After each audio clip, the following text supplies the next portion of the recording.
Muito boa noite, Sinop. Nessa terça-feira estamos começando mais um programa Bom de Papo. E hoje eu tenho a honra de estar ao lado do meu amigo, não só amigo, mas pessoa que eu admiro antes de conhecê-lo pela sua postura, cidadão de primeira linha, porque eu conheço, convivo bem com ele, Dr. Sérgio Ribeiro, delegado regional de Polícia Judiciária Civil, regional Sinop.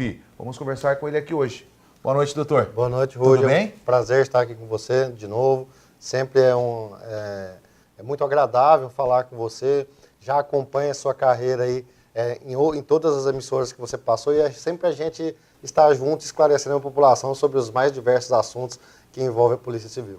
Muito bem, estamos aqui, Dr. Sérgio Ribeiro. Se você está nos acompanhando pelo nosso canal do YouTube, se inscreva aí no canal e aperte o sininho para que você possa nos acompanhar. Se for pelo Face, curta a página. Se for pelo Twitter, siga-nos ou pelo Instagram, tá bom? Estamos nas redes sociais e é uma honra ter você nos acompanhando. Se tem alguma sugestão de alguma matéria, de algum entrevistado, mande para nós pelo Face, pelo Twitter, pelo YouTube e a gente vai estar tentando entrevistar a pessoa ou falando sobre o assunto em questão.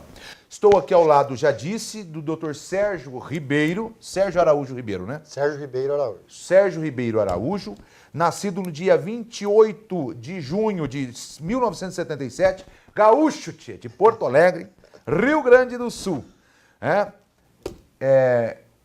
São em 4 irmãos, formado em Direito pela Universidade Estadual de Maringá em 2004, no mesmo ano passou pela OAB, depois passou no concurso público para o Ministério Público Federal como analista de sistema, né? É isso? Analista processual. Analista processual e depois, em 2007, passou no concurso público do Estado de Mato Grosso para delegado de Polícia Judiciária Civil. É mais ou menos isso, doutor? É mais ou menos isso. Na verdade, eu passei por 3 estados, passei inicialmente por Santa Catarina também, no cargo de delegado de polícia. Foi delegado lá também? Eu, na verdade, fiz academia de polícia lá, só que naquele ano eu não tinha CNH ainda. Então eu estava subjúdice com mandado de segurança para garantir a realização, a continuidade do concurso, enquanto eu tirava o CNH. Não tinha CNH. Para ser delegado precisa ter CNH. Precisava tem esse requisito. Aí, dirigir às vezes, né? Aí eu fiz a carteira, mas como eu estava subjúdice, né, ia ter um processo, ia ter uma decisão judicial, eu fui chamado no concurso do Ministério Público Federal, tomei posse como analista processual, um assessor do Procurador da República, e de lá eu optei por ser delegado de polícia no Mato Grosso. E a primeira cidade que eu fui lotado, onde fiquei 6 anos, foi Colíder. Também uma cidade maravilhosa. Vamos falar de Colíder. Uma cidade que eu tenho muito carinho. Aliás, a população. O senhor ficou famosinho em Colíder. A população de Colíder é sensacional. Eu adorei trabalhar lá. Fiquei 6 anos. 6 anos. Você vê como é difícil o delegado permanecer tanto tempo em um local. Doutor, quer dizer que se não fosse a sua habilitação, o senhor seria delegado hoje em Santa Catarina? Possivelmente seria delegado em Santa Catarina hoje. Pertinho do seu estado. Então, na verdade, Que onda é essa? Eu nunca vi o senhor de bombacha, não fala tchê, nem toma chimarrão ou toma chimarrão? Não, mas na verdade até Que gaúcho é esse, tchê? Na verdade, minha família é toda de Goiás, Rudy. Ela é aqui de Portelândia e Mineiros, aqui Conheço a região. Bem na divisa com Mato Grosso, praticamente. Triângulo Mineiro ali, né? Ali? Chegando em Altaraguaia, o próximo município vai ser Mineiros. Portelândia é um município dentro do município de Mineiros. Então, eu fui criado ali. Eu apenas nasci no Rio Grande do Sul, porque minha mãe morava em Goiânia, era casada antes de se divorciar do meu pai. E naquela época ela foi fazer pós-graduação, já estava grávida do meu pai, e eu acabei nascendo no Rio Grande do Sul. Então, na verdade, minha família e culturalmente eu estou vinculado ao estado de Goiás. Gosta de um piqui? Gosto de um piqui. Aprendi a tomar chimarrão aqui em Sinop. Então, e várias outras coisas no Mato Grosso. Por exemplo, minha mãe não comia peixe, adoro peixe, aprendi a comer peixe no Mato Grosso. E tenho vivido aqui, como disse, eu adoro o estado é sensacional, é extremamente promissor. Eu acho que esse estado aqui ainda vai ser um dos estados mais desenvolvidos do país. Primeiro, nós temos uma população pequena, um território vasto. Então, é mais fácil resolver os problemas daqui do que de outros locais. Doutor, o senhor tem filhos, enfim, foi casado, como que é o cidadão, doutor Sérgio, não na sua intimidade, mas em algumas coisas, assim, familiares. O senhor, enfim, tua esposa é divorciada, são em 4 irmãos, gaúcho, de Goiânia, né? Gaúcho, goiano, nasceu lá, mas é goiano, mas tem... Qual que é a história do senhor? Quando eu saí da faculdade e passei nesse concurso, e quando eu estava noivo, me casei, minha ex-esposa já tinha 2 crianças, e eu convivi com elas, então me apeguei a... Por isso que eu estou perguntando, porque o senhor sabe que eu curto, né? Eu sigo o senhor. Eu vi esses dias, o senhor saiu de férias, agora há pouco tempo, né? E estava em São Paulo, até achei que tu fosse paulista. E vi lá você com a menininha, que inclusive tem uma certa semelhança com você, apesar de não ser sua filha. Ela não é minha filha biológica, mas por amor. Eu amo a Caroline, a gente conviveu, a infância dela e o início da adolescência dela, a gente conviveu junto durante 6 anos. E foi uma convivência muito agradável, aliás. Foi um período muito feliz da minha vida. Coincidiu que era o período que eu estava em co-líder também, em que essa convivência com uma criança tão agradável, tão educada como era a Caroline, e eu pude dar para ela também ser o pai dela emprestado ali, enquanto ela conviveu comigo, e esse amor ficou. Ela veio me visitar no começo do ano, está voltando agora de novo para me visitar e passar as férias dela aqui comigo de novo. Então, desculpe. O homem é famoso, gente. O homem é famoso, você sabe, né? Vem ele na televisão, já liga. Fala, tô te vendo na televisão. É assim, né? Mas tudo bem. Aí a gente acabou se apegando, né? E como eu me apeguei a ela, a gente tem um vínculo até hoje, um vínculo afetivo até hoje. Eu vou visitar, ela vem me visitar. Então, ser pai é a melhor coisa do mundo. A frase, pai é o que cria, não é o que faz, encaixa certinho, né, doutor? Encaixa. Na verdade, o mais importante é o amor que você tem pelos filhos. Então, quem tem amor, cuida, protege. Então, isso é importante. Doutor, dentro da profissão de delegado, mas antes de ser delegado, o senhor é um cidadão. E eu fiz questão, já faz tempo que eu venho lhe convidando para vir para cá, para falar conosco no Bom de Papo, porque a visão da polícia no estado de Mato Grosso, quando o senhor chegou, já estava um pouco mudada, e que bom. Da polícia no contexto geral. Mas nós vivemos num tempo, ou eu vivi num tempo de Mato Grosso, em que o policial, quando parava lá atrás, né, para verificar o documento, ou se você tinha habilitação, ele ia te pedir 50, porque o Estado não oferecia armamento, não oferecia munição, não oferecia combustível, ele pegava esse 50 e abastecia a viatura para poder trabalhar. Enfim, claro que também tinha as coisas muito erradas, e não que isso fosse certo. Mas a polícia era completamente desassistida pelo Estado e não deixava de ser um cidadão, o policial que estava ali defendendo a sociedade. Como foi? O senhor chegou a viver esse momento de mudança na atitude da polícia e no respeito que a sociedade tem para com a polícia? Ou o senhor fez parte desse processo de mudança? Olha, quando eu entrei na polícia, nós já estávamos no processo de eliminar esse tipo de comportamento. Graças a Deus, os policiais novos, os delegados novos, a maior parte deles tem um comportamento ético.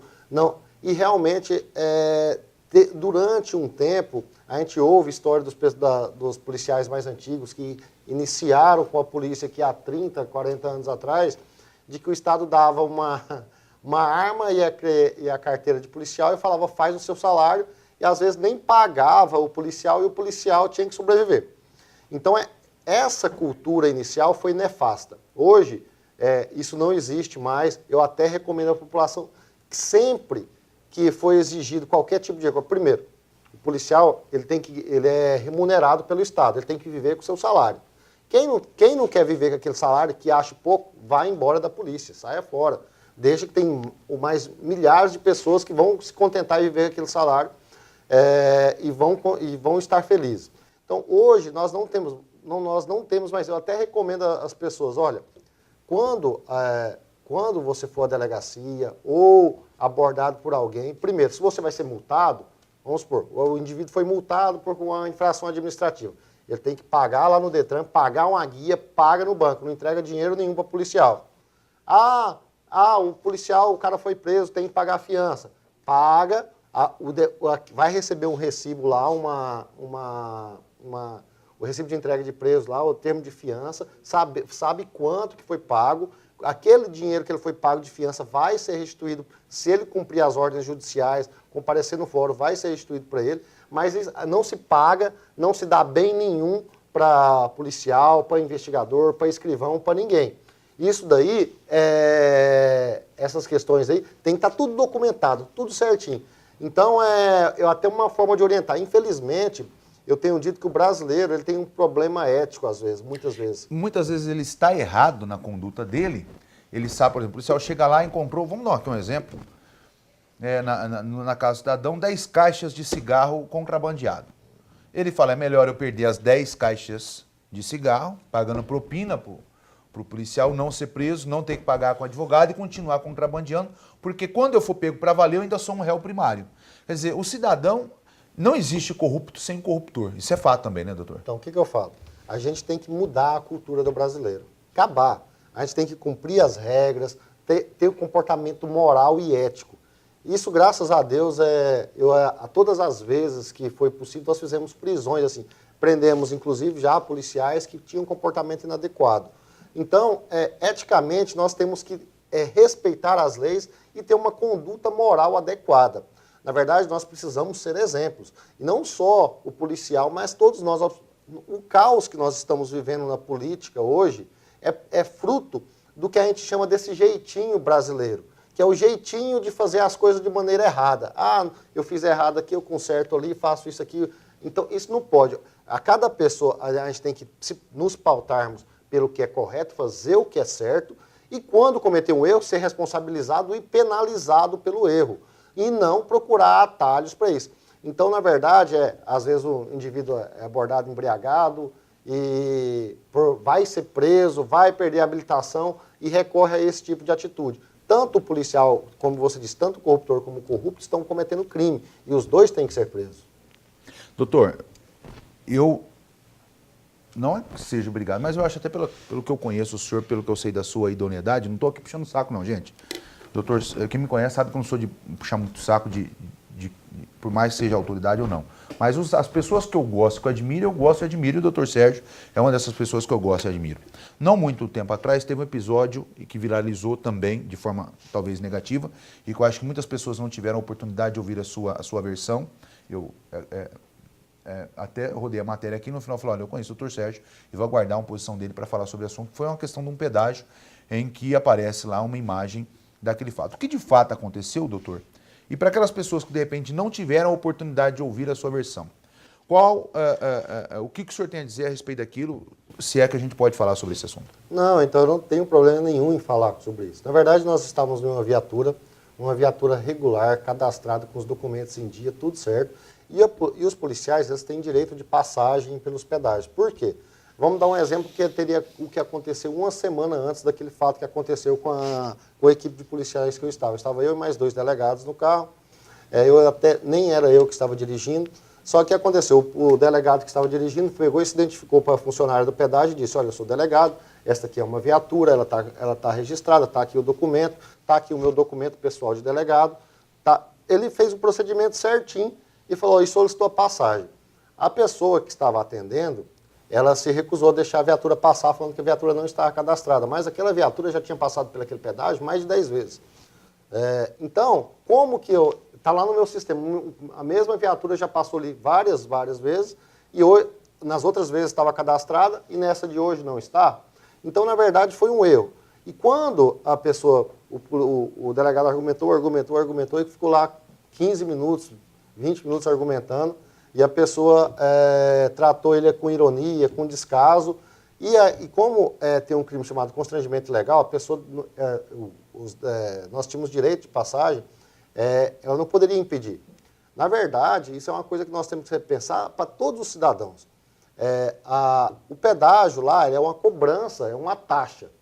Mas você não pode impedir o cidadão de ir e vir. Se ele não tiver dinheiro... É inconstitucional, a Constituição diz. Todo direito todo cidadão tem direito então você não pode de ir e vir. Você não pode impedir o cidadão. O cidadão não tem dinheiro, a empresa tem que conseguir uma forma de cobrar ele pelo o dinheiro que ele não pagou, pela taxa, e não impedir a passagem. Então, na verdade, nós tivemos que tomar aquela providência naquele momento, está sendo até debatido juridicamente, nós vamos também acionar a empresa também, até porque houve a nítida vontade de macular a nossa honra, o que também nós temos umas circunstâncias no município de Sorriso, envolvendo outras circunstâncias policiais, nós havíamos feito algumas modificações na estrutura visando dar condições de ter um trabalho policial também na delegacia de Sorriso, com muita dignidade, com um comportamento ético. Todas aquelas mudanças que foram necessárias fazer, nós temos feito para que a polícia atenda melhor dentro da ética, dentro da moralidade, com honestidade. Então, eu não tenho problema de falar sobre isso. Então, por quê? Até porque eu não estava errado. Nós estávamos ali, tínhamos o direito de passagem. Uma viatura oficial. Uma viatura oficial. Em serviço. Documentando, em vários momentos naquela imagem, você vê o delegado entregando para a pessoa o documento e a carteira funcional. Então, eu não tenho problema quanto a isso, não. A gente vai continuar, vamos debater essa questão juridicamente. Infelizmente, aconteceu isso daí. Na verdade, nós tivemos essa questão e para mim já é superado. Na verdade, uma coisa que é interessante, o fato aconteceu em março. Foi. Ah! Nós estamos agora em outubro. Esse fato foi noticiado 4 ou 5 meses depois. Por que 4 ou 5 meses depois, coincidentemente, depois de nós realizarmos algumas mudanças em alguma das nossas unidades. Coincidentemente. Então, Peraí, isso é importante que a população saiba, porque assim, aquele fato que apareceu lá no pedágio foi em março. Foi em março. E apareceu 4 meses depois. 4 ou 5 meses depois que eu achei que tinha sido no dia. Não, foi lá atrás. Não.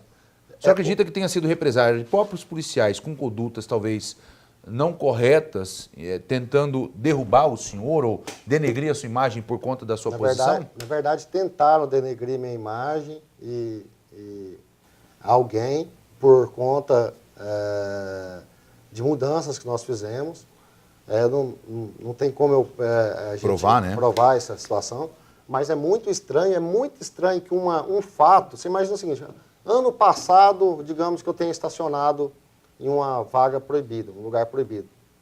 Pode acontecer. Pode acontecer. Nós somos cidadãos. Digamos que eu tenha estacionado. Aí daqui um ano, por conta de uma atuação nossa como policial, alguém vai e pega e joga aquela imagem para nos denegrir. Então, na verdade, nós temos que pensar bem. Eu tenho absoluta confiança na justiça, absoluta confiança nas instituições e também sei do meu comportamento. Sou um profissional íntegro. Não cometo falhas éticas na minha profissão, pelo contrário, combato isso diariamente, mas às vezes, quando você combate o mal, muitas vezes as pessoas buscam fazer o mal para você também, porque mesmo o criminoso, quando ele comete o crime, ele não acha que ele está errado, que está cometendo o crime. Eles querem medir todos com a mesma régua, né? E outra, é como se você estivesse fazendo um mal para o bandido ao prendê-lo, porque na cabeça dele ele está fazendo uma atividade dele, a profissão dele, que é aquilo ali. Na verdade, a profissão dele é cometer um crime, é fazer um mal para a sociedade. E isso tem que ser combatido. Muitas vezes nós somos retalhados, e isso é normal. Então eu encaro com naturalidade essa situação e espero que vida que segue. Se resolva. Bom, eu fiz questão de falar sobre isso porque, assim, a gente sabe de tudo, do dia a dia do senhor,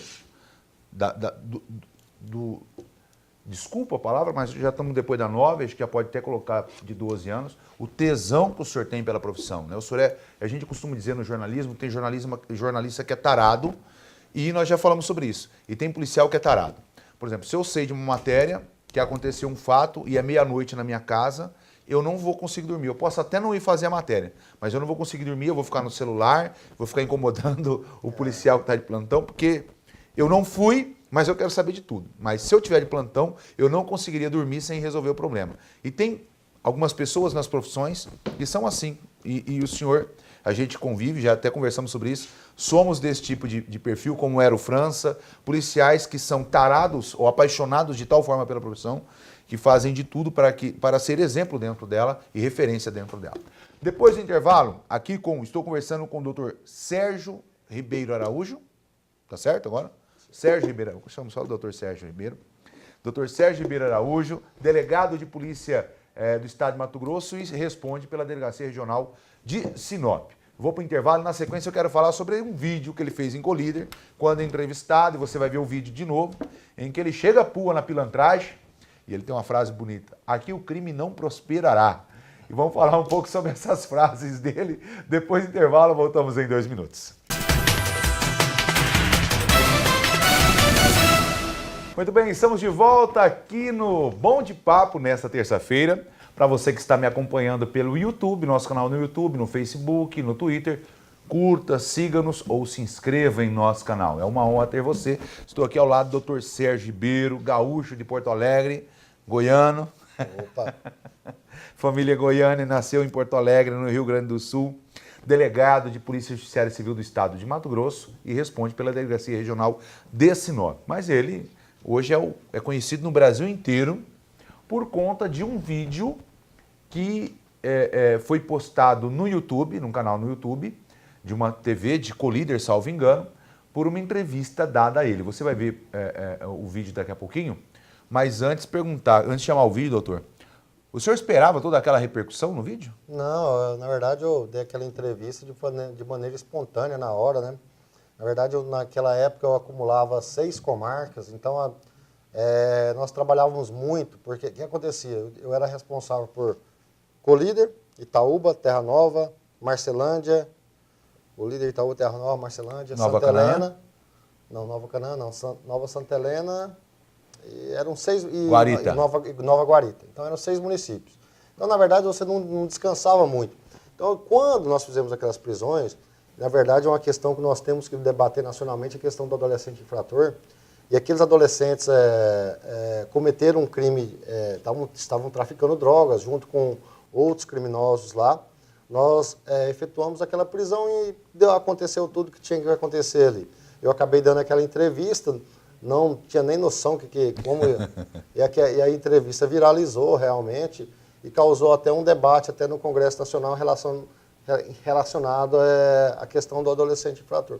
No Brasil, nós precisamos melhorar a punição ao adolescente infrator para que, em casos graves, veja, esses mesmos adolescentes que eu prendi naquela época, passado algum tempo, eles foram presos novamente por nós, depois foram soltos novamente, e depois disso cometeram um homicídio, um latrocínio lá, uma coisa bizarra, em Colíder, e continuam praticando crimes até hoje, são criminosos contumazes. Então, às vezes, vamos dar um exemplo, o menino que morreu lá, que foi assassinado por eles, é um engenheiro. O menino tinha acabado de se formar, se formou no Paraná, foi para Colíder trabalhar, tinha uma caminhonete, o pai deu uma caminhonete, você pensa, seu filho se forma em engenharia, arruma um trabalho legal, só está te dando orgulho. O pai deu uma caminhonete para o guri, para o filho, e esses indivíduos foram lá, alguns deles, que estavam envolvidos naquela prisão, foram lá e fizeram um latrocínio. Então, na verdade, se esses indivíduos tivessem sido punidos lá naquela primeira vez, quando eu estava traficando, tivessem pegado uma pena alta, ficado recolhido lá 10 anos, não tinham tirado a vida de um jovem que fez tudo certo. Quer dizer, o cara, o engenheiro que foi assassinado, ele fez tudo certo. Ele fez faculdade, estudou, se qualificou, se dedicou, arrumou um emprego, o pai presenteou ele com um veículo para ele. Seu filho até para exercer a profissão? Seu filho só te deu orgulho, você não vai presentear o seu filho. Então, esse jovem engenheiro fez tudo certo. O criminoso, aqueles indivíduos que nós prendemos lá e que posteriormente foram colocados em liberdade, eles fizeram tudo errado. Então, independente da situação do Brasil, nós precisamos mudar essas leis. Nós precisamos que o adolescente infrator, quando cometa crime grave, quando trafique, quando roube, fique preso. Essas circunstâncias nós temos que mudar. A sociedade, o cidadão, vamos dar um exemplo hoje. Estou vendo que você tem um relógio aí, tem o seu aparelho celular ali.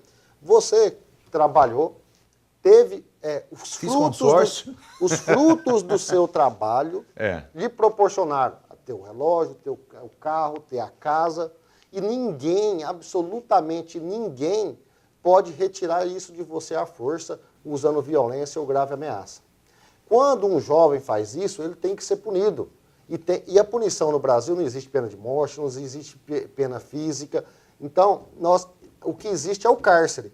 Então, esse adolescente infrator, nós precisamos ter leis que façam com que esse adolescente infrator, quando trafique, quando roube, quando mate, fique preso, que seja 10, 20 anos, ou até, em determinados casos, como no do latrocínio, que seja prisão perpétua para o indivíduo. É um absurdo. Nós nos trancarmos em casa e os criminosos estarem soltos nas ruas. O criminoso, ele é uma inversão de valores, né? O criminoso, ele é a menor parte da sociedade. Ele é a menor parte, ele é uma minoria. A maior parte dos cidadãos, 95% dos cidadãos, ele trabalha, ele sustenta, acorda 4 horas da manhã, tem 2 empregos, procura uma forma de prosperar, se dedica e para o indivíduo comprar uma televisão que ele quis, ele parcela igual você, sacrifica, e um indivíduo vai tirar aquilo dele na força, porque não se dispôs a seguir o caminho natural, que é o trabalho. Não, esse indivíduo tem que ser punido, tem que ficar preso mesmo, ficar lá 10, 20, 30 anos preso. Em alguns casos, vamos dar um exemplo que aconteceu aqui com o jovem, aqui, o menino do Leonildo, que até o... Eu quero até falar sobre isso com o senhor, mas antes eu quero chamar esse vídeo, porque esse vídeo viralizou mesmo, bombou, né? Foi inclusive, chegou no Congresso Nacional, um delegado de Polícia Judiciária Civil questionando o sistema, o que não é muito normal, né, doutor? Convenhamos. Não que os delegados não questionem entre si, mas publicamente, muitas vezes o delegado fala, até por represária, por toda essa questão, eles não dão a sua opinião de forma pública. Confira o vídeo aí, veja um pedacinho desse vídeo, que viralizou e gerou uma discussão. Convenhamos, né? É uma discussão que parece que não tem fim, porque discutiu-se muito e mudou-se muito pouco. Confira. Nesse final de semana, o promotor que estava de plantão aqui era um promotor de Marcelândia e era a juíza de Colíder. Os dois acharam que isso daqui não era motivo para prender os menores. A partir de hoje, eu quero dizer o seguinte, a Polícia Civil não vai mais prender menores. Nós não vamos despender um esforço deste tamanho para prender menor, em menos de 24 horas eles serem colocados na rua. O mínimo que tinha que ter ficado era 5 dias para tentar a internação de 45 a 90 lá em Cuiabá. Tinha que ter vaga para esse tipo de criminoso. A partir de amanhã, se menores estiverem montando uma boca de fumo ali na praça, uma banca para vender menores, a população não procure a polícia tem feito o seu trabalho. Isso daqui é trabalho da Polícia Civil, é trabalho da Polícia Militar. Em menos de 24 horas, soltar esses menores é dizer para os criminosos de 16 e 17 anos, vocês podem andar armado com arma de uso restrito. Vocês podem vender maconha para as crianças nas escolas. Vocês podem vender cocaína para as crianças na escola. Vocês podem viciar os adolescentes. Vocês podem assaltar. Na verdade, é isso que foi dito. Então, se é para soltar em menos de 24 horas, a Polícia Civil não vai colocar o seu efetivo, que é pouco, para prender menor. Só que eu quero dar um alerta. A população vai sofrer e muito. Porque a partir do momento em que você diz para os menores, vocês não serão mais presos, esses menores vão entrar na sua casa com essa arma aqui, com a arma dessa aqui que é 357, vão assaltar vocês. Se levarem um tiro de uma arma dessa aqui, a letalidade é grande, a chance de ficar vivo é muito grande, é muito pequena a chance de ficar vivo. Então, quando vocês tomarem um tiro de um menor desse, vai ficar solto. A Polícia Civil não vai ficar indo atrás de todos esses menores para eles ficarem soltos. Qual o motivo? Então, a população vai sofrer um pouco agora com os menores. E quando você estiver sofrendo com assalto, com estupro, com assassinato praticado por menor, procure o fórum, procure a juíza que soltou. Não procure a polícia, que a população vem bater na delegacia, a população vem bater no quartel da Polícia Militar, na Polícia Civil. E ninguém vai bater lá no fórum, porque quem atende o povo é a polícia. Quem atende o povo 24 horas é a Polícia Civil, é a Polícia Militar. No fórum, ninguém atende a população. Então a população vem cobrar da polícia e não cobra de juiz, não cobra de promotor, não cobra de ninguém. Então, a partir do momento, se tiver menores vendendo droga lá na praça, com a banquinha, como se tivesse desse jeito, procure a justiça. Procure a justiça. Não é para procurar a polícia. Então, eu lamento muito uma situação dessa, o crime só pode prosperar. Essa quadrilha aqui, ela tem um chefe. E o chefe dessa quadrilha é um criminoso extremamente violento, que já tentou matar pessoas, já matou pessoas. É um criminoso que já fez assaltos, inclusive fez um assalto em frente ao colégio de visão. O chefe dessa quadrilha é esse. E o chefe dessa quadrilha, ele só usa menor para vender. E os menores aceitam porque ganham dinheiro e tal. Então, a partir de hoje, o crime vai prosperar. Porque não tem como, se não prender os menores, que são criminosos, reincidentes. Esses menores, há menos de 10 dias, foram presos aqui na delegacia por tráfico. Então, população, vocês me desculpem, eu gostaria de encerrar pedindo ao meu chefe que me transfira para uma delegacia onde os bandidos, para uma cidade onde os criminosos, sejam maiores ou sejam menores, eles fiquem presos.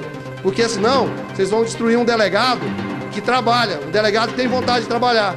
Porque pra quê? Pra quê? Ficar fazendo esse esforço total, ficar o final de semana aqui, sábado, domingo, pra chegar e soltar todo mundo? Não, pra mim já chega. Bom, tá aí o vídeo. Doutor, o senhor estava falando sobre a questão do filho do Leonildo. Eu até falei com o Leonildo aqui, uns programas atrás, o quanto a família sofre até hoje. Mas eu vou dar um exemplo mais próximo do que o senhor está dizendo. Nós tivemos o assassinato covarde na frente da família do Tenente Coronel Wagner, aqui no bairro Jardim Paraíso, em que menores infratores não se contentaram apenas em matar um pai de família. Tiveram que matar na frente da família ao ponto, segundo informações e relatos do boletim de ocorrência, e o senhor que acho que acompanhou a investigação pode nos falar, a mulher se jogou na frente do marido porque viu a crueldade e acabou sendo alvejada. Os bandidos não atiraram nela, parece que ela se jogou na frente. Se tiver equivocado, o senhor pode me corrigir, por favor. Esse mesmo menor infrator que foi preso, ele não tinha lugar, a pena é branda, ele saiu e a suspeita, não sei se já terminou o caso, enfim, de que esse mesmo menor participou no assassinato do Altair da Catarinense ali. Pelo menos as imagens comprovariam que seria o mesmo menor infrator que matou um tenente-coronel da polícia, um policial, antes um pai de família, um cidadão que estava lavando o carro dentro da sua casa. Como conviver com essa sensação horrorosa de impunidade? Essa sensação absurda em que um menor matou um cara em Juara com um tiro na nuca, aqui de Sinop, menino que não pode nem ser preso porque tinha 11 anos. Mas um menino de 11 anos, que ao lado de uma menina, matou um pai de família, matou duas pessoas, acho que a menina e o rapaz, mas o homem com um tiro na nuca, amarrado, amordaçado. É uma crueldade sem fim que eu, como cidadão, não consigo imaginar. E já vi muita coisa feia. O senhor, como policial, viu muita coisa feia. E como lidar com isso? Olha... E combater tudo isso? Esse caso do Coronel Wagner, eu participei das prisões, realmente eram 3 menores envolvidos, só tinha um maior, que foi o que deu toda a ação, nesse caso, toda a ação criminosa foi desenvolvida por 3 adolescentes. O maior foi o que levou e o que buscou. Então, esse vai ser punido. O adolescente infrator, nesse caso, esse indivíduo que tem a suspeita de que possa estar envolvido, não estou por dentro da investigação desse fato do Altair. Aliás, eu quero deixar minhas condolências à família. O Altair era uma pessoa sensacional, um cara trabalhador, um cara honesto, um cara que trabalhava para sustentar a sua família. Independente se esse indivíduo se esse adolescente que matou o coronel está envolvido nesse caso ou não. Vamos falar do que nós sabemos, do que está provado.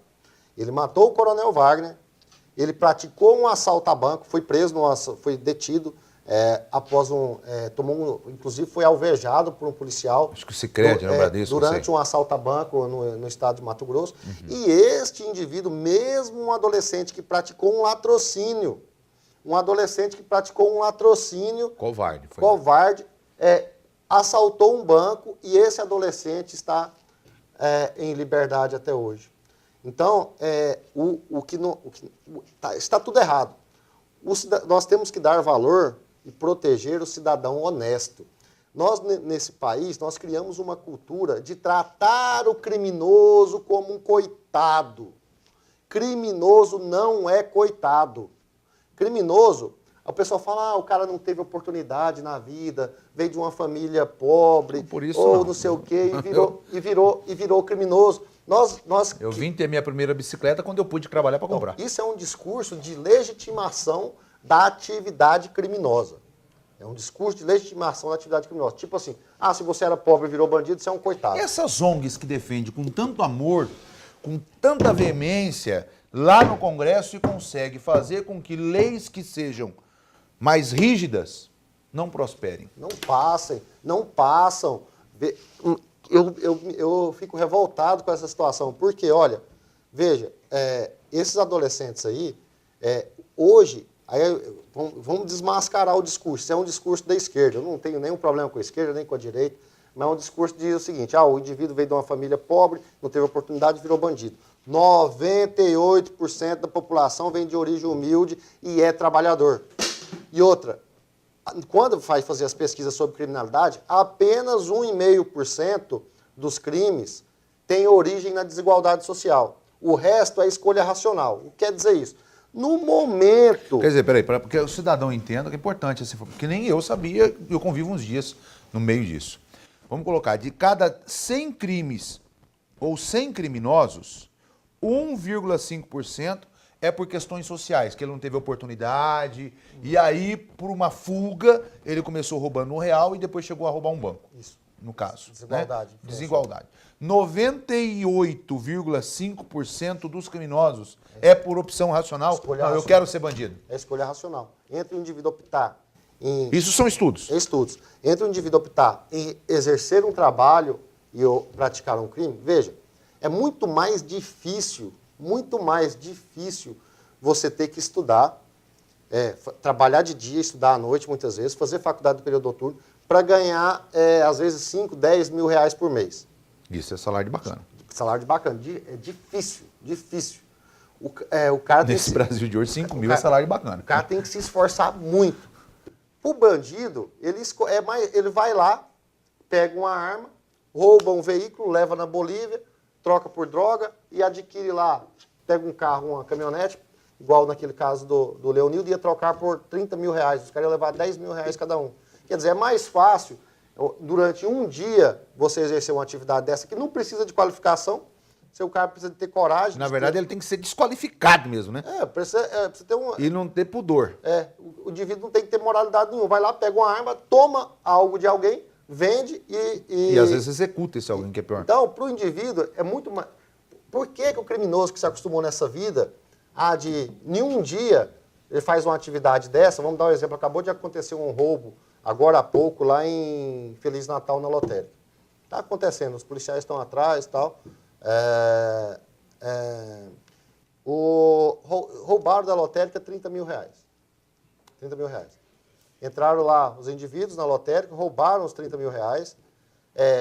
Quer dizer, nenhuma única atividade que durou menos de 2 horas, os indivíduos subtraíram 30 mil reais, algo que eles não ganhariam se estivesse trabalhando honestamente. Não, o cidadão, eu vou dar um exemplo aqui. Porque não tem qualificação nenhuma. O Diogo está ali, não vou falar do meu salário porque seria até injusto que o Diogo ganhe mais do que eu. O Diogo, para ganhar 30 mil reais no salário que ele ganha, não sei, vamos falar da atividade aqui da televisão. Vamos colocar, né,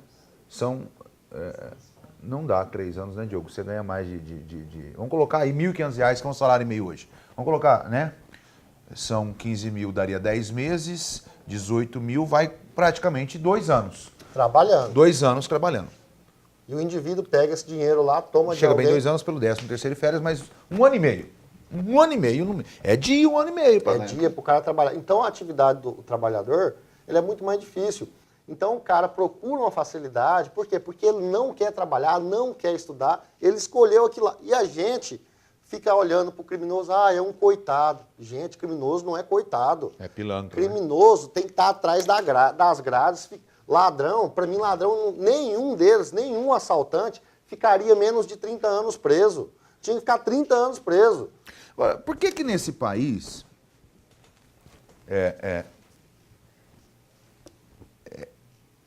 nós não temos prisão perpétua? O senhor que é advogado, estudou direito, eu conheço um pouco só sobre...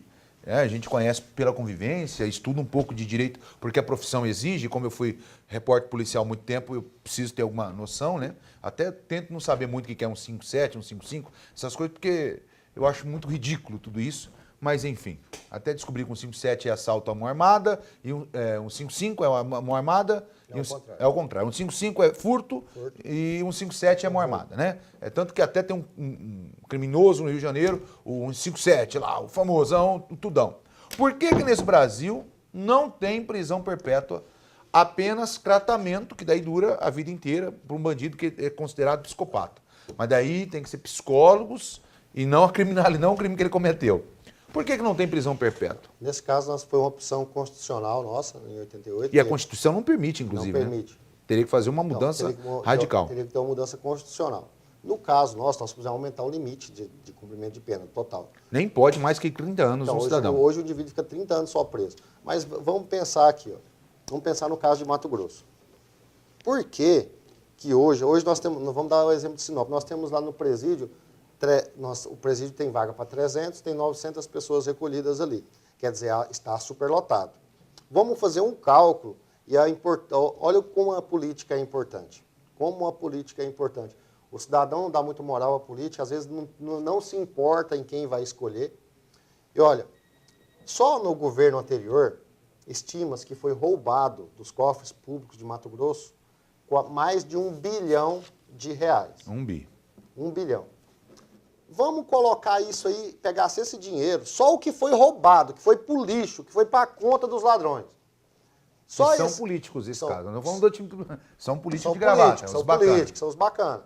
Só o que foi roubado nisso daí, daria para, pra você ter uma noção, nós temos um presídio aqui, para 300, tem 900. No estado de Mato Grosso, nós temos mais ou menos 11 mil presos, por aí, estima-se isso. Só esse 1 bilhão, um presídio igual esse daqui, ele custa mais ou menos para ser construído uns 20 milhões. Quer dizer, para você ter um preso por vaga, hoje você gastaria 60 milhões, mais ou menos, para ter um preso por vaga no regime fechado, certo? Só que, se você pegar esse 1 bilhão e reverter só em penitenciárias, digamos que as outras coisas já foi aplicado na educação, só o que foi roubado, o que foi político, não foi aplicado em lugar nenhum. Você teria vagas no fechado, 1 por 1, quer dizer, uma vaga para um preso, e teria vagas no semiaberto, colônia penal agrícola. Então, hoje, na prática, para a segurança pública, essa seria a medida que mais diminuiria a criminalidade no estado inteiro. Daí você consegue separar o joio do trigo. O bandido pequenininho que está começando do perigosão. Então, e outra, porque você pensa o seguinte, o cara vai... E dá oportunidade de recuperação do cidadão. Porque o semiaberto... A palavra reeducando funcionaria. Funcionaria. O semiaberto, ele foi pensado assim, o indivíduo está dentro da penitenciária e ele trabalha internamente na penitenciária. Colônia penal agrícola, quer dizer, o cara vai trabalhar lá na colônia lá, plantando, colhendo. Colônia penal industrial, você vai ter uma indústria dentro do presídio, mas o cara não vai sair para trabalhar fora. Então, fechado, o indivíduo fica recolhido, sem direito ao trabalho. No semiaberto, ele fica recolhido dentro do presídio.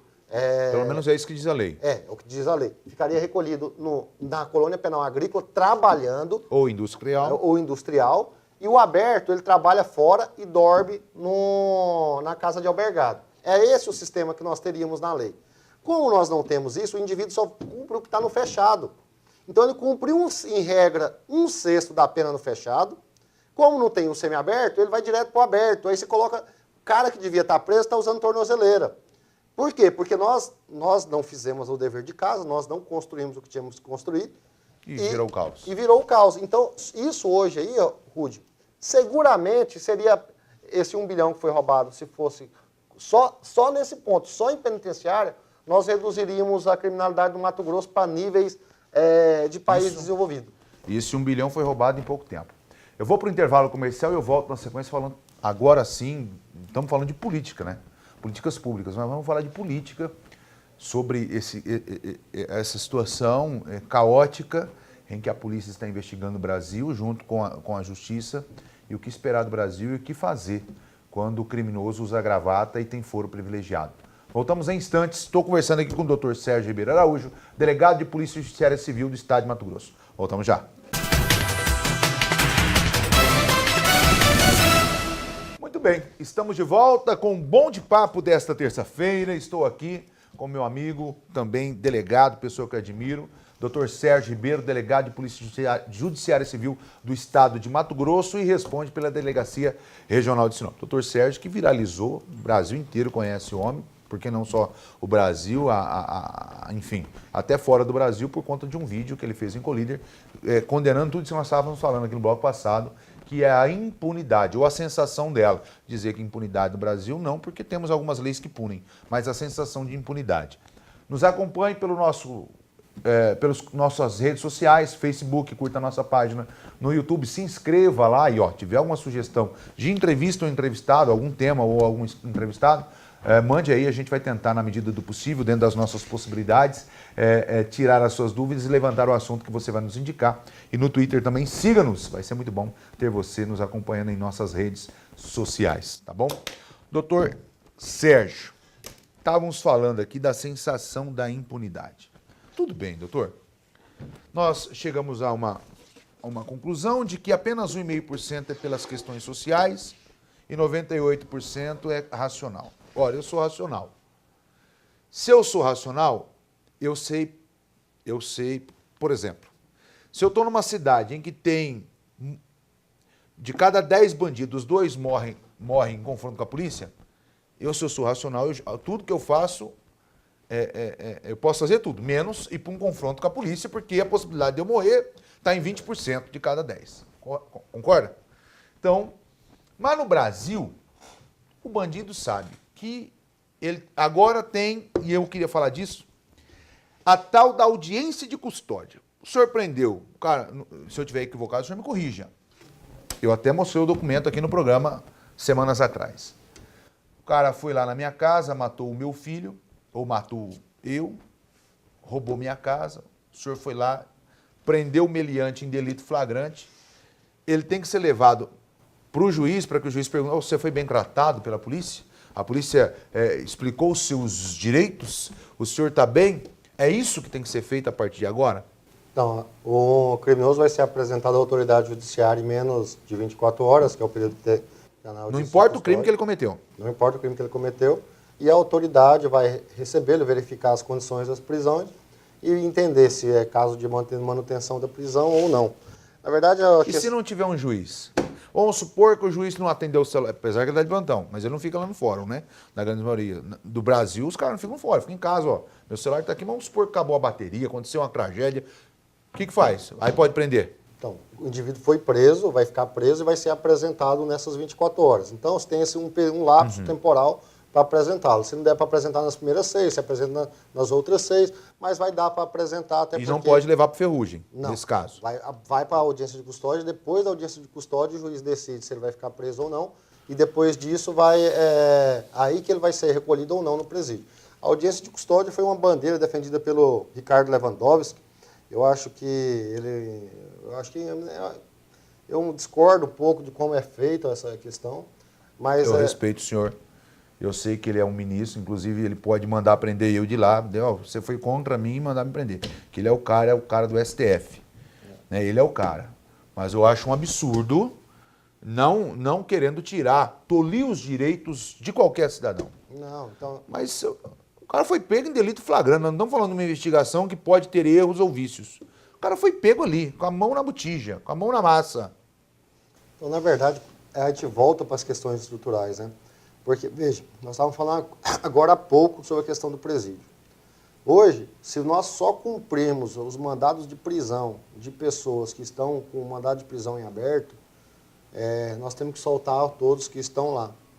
Por quê? Porque não tem vaga suficiente para todo mundo.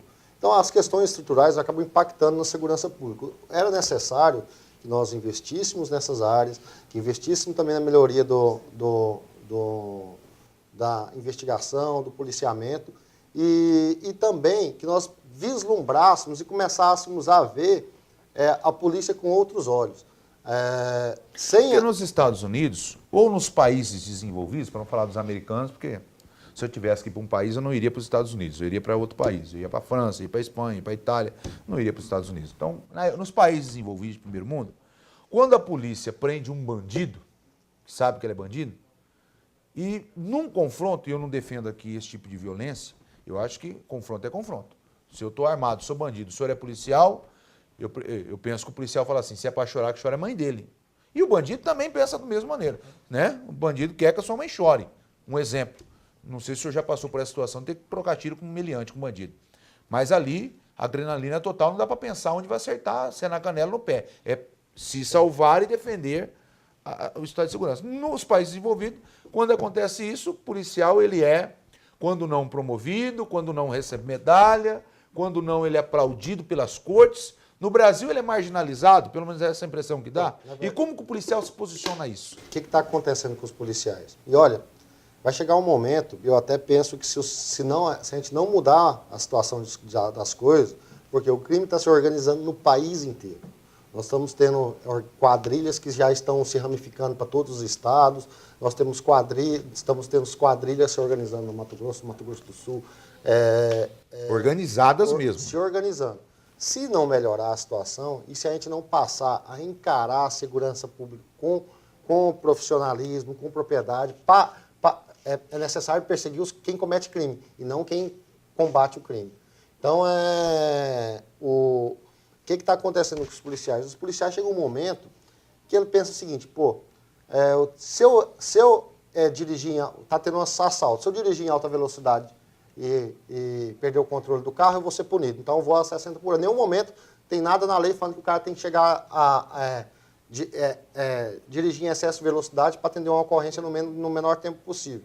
Em nenhum momento nós temos uma legislação que proteja ou que regulamente a atuação do policial. O policial tem 10 segundos para decidir lá na hora que o criminoso está cometendo o crime, que está mandando bala para cá, atirando contra o policial, o que ele vai fazer. Então nós temos que ver a atividade policial de uma maneira mais correta e mais sensata, e não criminalizar a atividade policial. Porque digo o seguinte, o dia que os policiais, nós estamos vivendo aí nós tivemos durante muito tempo uma doutrina de esquerda formando culturalmente o brasileiro, e como eu digo, eu não sou nem de esquerda nem de direita, para mim as ideologias têm que ser debatidas, mas que criminaliza a atividade policial. Digamos que os policiais também se organizem, se sindicalizem e resolvam fazer uma semana por ano sem policiais. Todo mundo mata o trabalho durante uma semana por ano.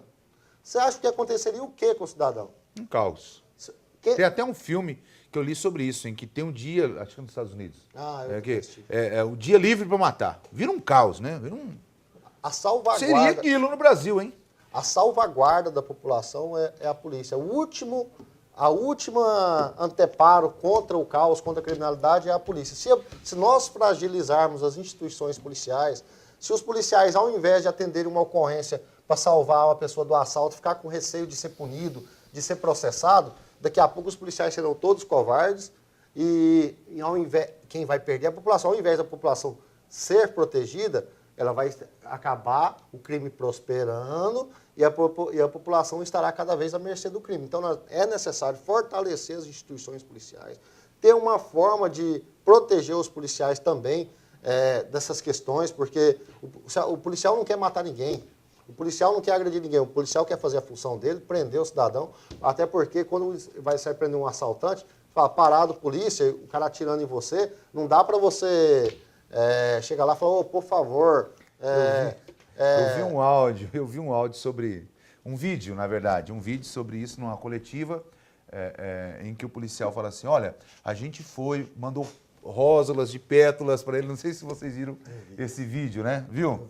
Olha, então, aí eles fugiram, mas vale frisar, foi bom, né? A gente viu como eles saíram correndo, mataram todas as vítimas, e nós, os policiais chorando, e quer dizer, virou até sátira isso, daqui a pouco estamos desse jeito, né, doutor? Então, se a gente não tomar uma providência, nós precisamos ter uma proteção jurídica também para os policiais. A população, 88% da população brasileira, a pesquisa diz, acho que é 88%, é favorável, então a maioria absoluta, favorável à diminuição da maioridade penal para 16 anos, alguns até 14.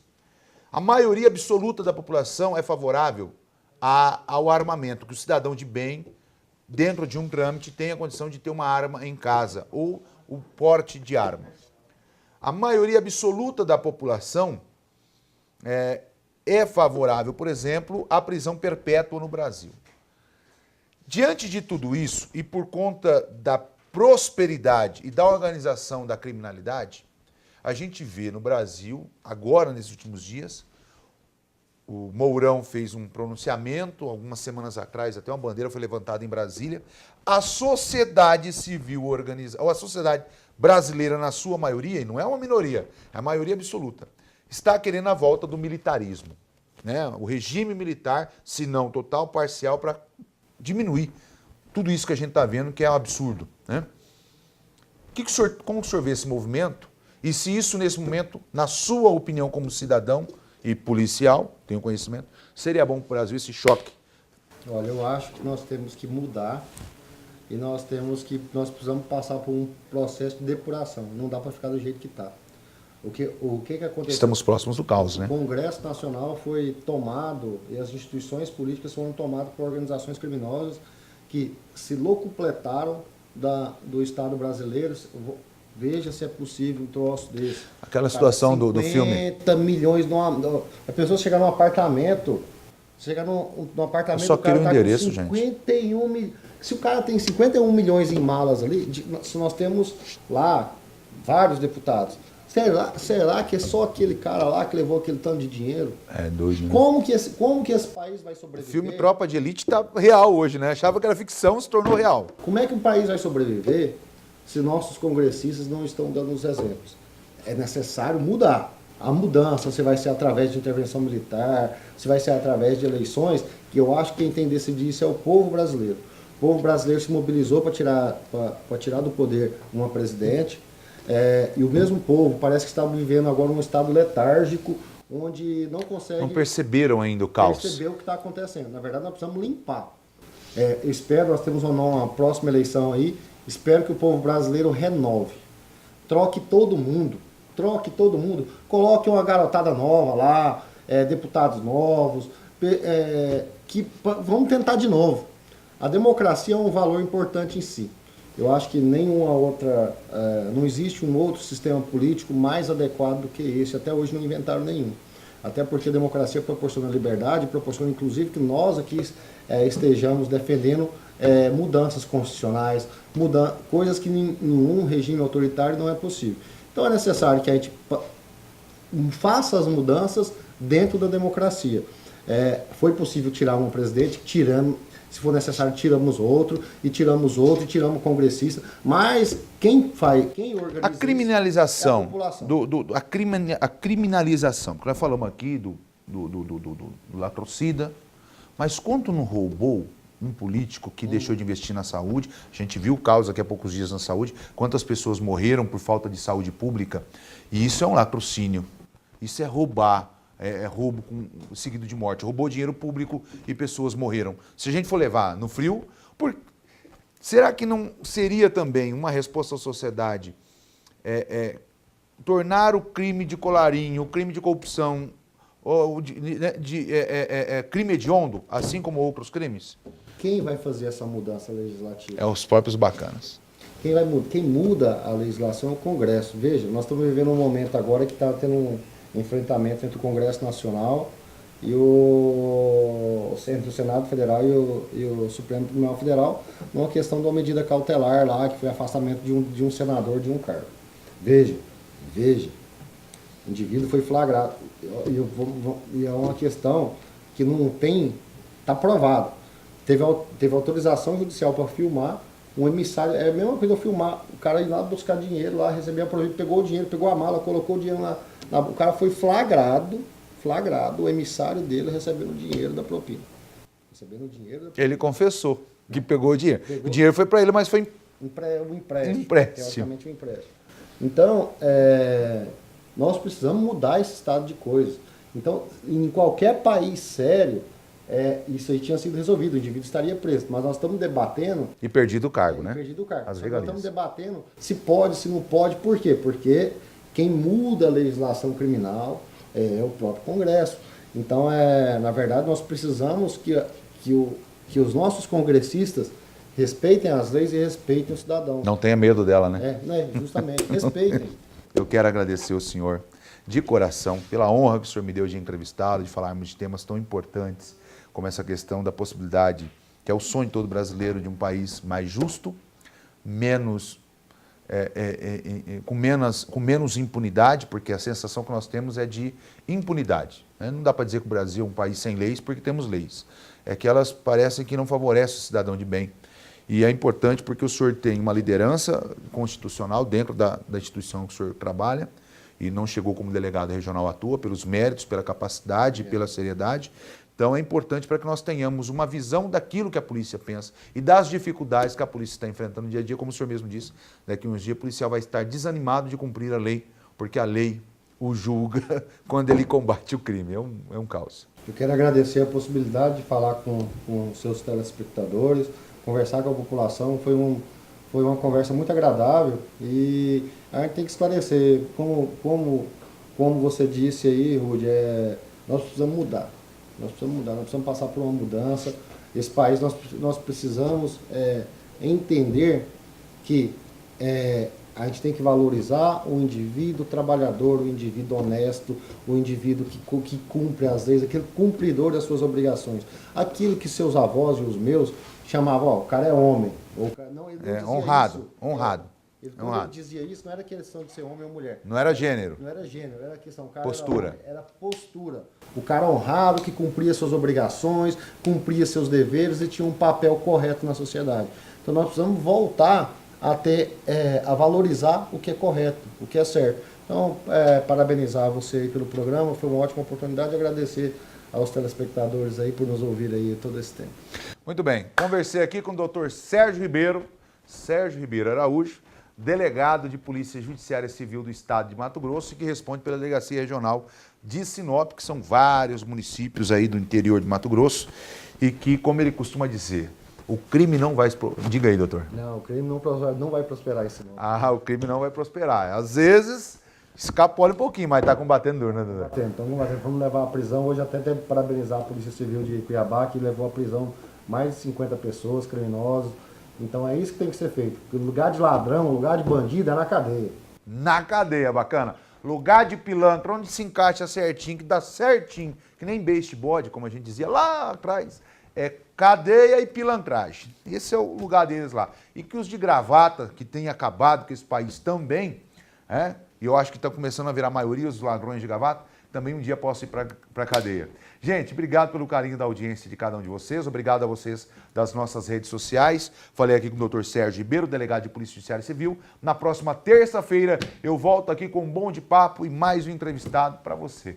E um tema legal. Curta as nossas redes sociais, siga-nos e vamos juntos. Uma grande semana para você. Amanhã estou de volta com Tribuna Livre, segunda edição às 8 da noite. Até lá. Tchau, Sinop. Fui.